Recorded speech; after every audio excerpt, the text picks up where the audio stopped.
noi è importante avere questa occasione, che è un'occasione di incontro, di approfondimento, di scambio di buone pratiche, perché Padova vuole essere all'avanguardia nell'ambito della transizione energetica, che è un tema di cui si discute da tempo, per il quale stiamo facendo dei passi avanti, ma per il quale scelte importanti sono ormai ineludibili. Siamo in un contesto internazionale dove vediamo come il conflitto in Iran, ma prima ancora l'aggressione in Ucraina, hanno creato dei contesti di mercato nei quali l'approvvigionamento di fonti fossili è sempre meno sicuro, quindi oggi investire nelle rinnovabili non vuol dire solo fare una scelta ambientale, ma è anche un posizionamento geopolitico e anche un modo per garantire alle fasce più deboli della popolazione energia a costi che siano non troppo sostenuti, ma invece accessibili da parte della popolazione. È un modo per dare la possibilità alle nostre aziende di essere competitive senza dover essere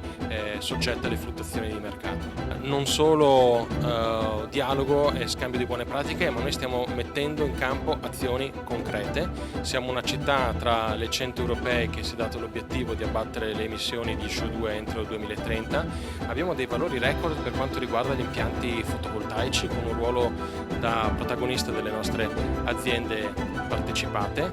Abbiamo un numero importante di interventi edilizi che stiamo accompagnando, che stanno portando a risparmio energetico, riqualificazione degli edifici.